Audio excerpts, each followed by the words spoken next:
তারপর যাইব হলুদ। ঠিক ফাইনালি ওখানে আমাদের কাছে যাইতেছে টমেটো কেচাপ।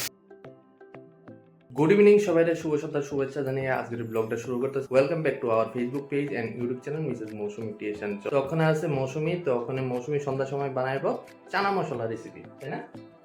চলো দেখাইতেছি কেমন। রান্নাঘরের মধ্যে আয় পড়লাম। এই যে দেখতে পারতেছো, এদিকে আছে 200 গ্রাম চানা, এটা সকালবেলা ভিজাই রাখছিলাম। আর এদিকে আছে একটা ছোট সাইজের আলু, আদা, একটা পেঁয়াজ আর এটা ম্যাগি মশলা।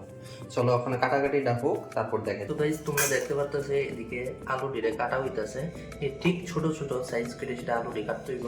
চানার উপর যাইতেছে আলু ডি সিদ্ধ অনেক দিকা, ঠিক 10 মিনিট সিদ্ধ করুন ভালো মতো। বয়েল হওয়ার পর তারপরে আলুটি নরম হয়ে যাবে, তারপর কড়াইয়ের মধ্যে ভাজুন। তো এই গাইস এদিকে বয়েল হইতেছে প্রায় 10 মিনিট ধরে, সেটা আরো 5 মিনিট এটা বয়েল করতে দিব, কারণ আলুটি এখনো ঠিক করে সিদ্ধ হয়েছে না। আর এই সুযোগে কাটা হয়েছে কাঁচা পেঁয়াজ, এদিকে কাটা হয়েছে বিলেতি ধনিয়া পাতা, এদিকে আছে আদা।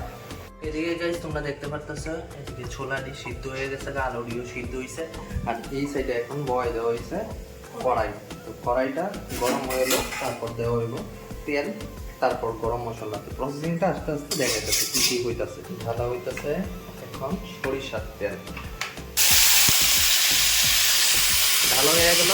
এখন ছোলা আর আলু এমনভাবে ঠিক 5 মিনিট ফ্রাই করুন লাগবো।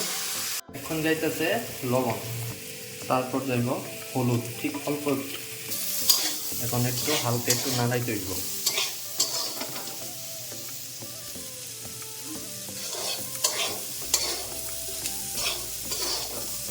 এখন যাইতেছে পেঁয়াজ, আদা আর বিলাতি ধনিয়া পাতা। আর এদিকে লাস্টে গরম মশলা আর টমেটো সস দেওয়া বাকি হচ্ছে। মধ্যে দিয়েছিলা কাঁচা লঙ্কা পড়ছিল, এটা কইতাম বুঝলে গেছে সত্যি। এখন যাইতেছে পুরা ইন্ডিয়ার পছন্দ মশলা, এটার নাম হলো ম্যাগি মশলা। আমার কাছে এক্সট্রা আসতো এই ম্যাগি মশলাটা, এর লেগে দিতাম পারছি। আর যদি ম্যাগি মশলা কেউ বাড়িতে না থাকে এক্সট্রা, তাহলে গরম মশলা দিতে পারো। আমি এই রেসিপিটা দেখছিলাম ইউটিউব থেকে, নিজের পছন্দে বানাই না রেসিপি না, আমি শুনছি খাইতে স্বাদ, একদিন খাই সেটা ট্রাইও করছি, এর লিগে ভিডিওটা তোমরা লোকে শেয়ার করতে। তো গাইস ওখানে গরম মশলা দেওয়া শেষ হয়ে গেছে। তো গরম মশলা দেওয়ার পর এখন দেওয়া হয়েছে টমেটো কেচাপ। তো টমেটো কেচাপটা দেওয়ার পর 5 মিনিট হালকা করে সেটা নাড়াইতে হইব। নাড়াই সেটা ফাইনাল রেসিপিটা কমপ্লিট হওয়ার পর তোমরা দেখাইতেছি। ওখানে দিব 8 ঘন্টা পরিশ্রমের পর ফাইনাল লুকটা দেব। চানা মশলা একদম রেডি। এখন তুমি খাইয়ে সেটা কো, তুমি তো পুরো ভিজা গেছো।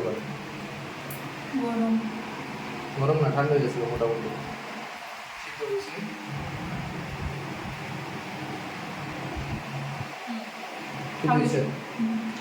চলো গাইস তোমরা বাড়িতে ট্রাই করে দেখবা কেমন হইব, ফিডব্যাকটা অবশ্যই জানাবে। Thank you.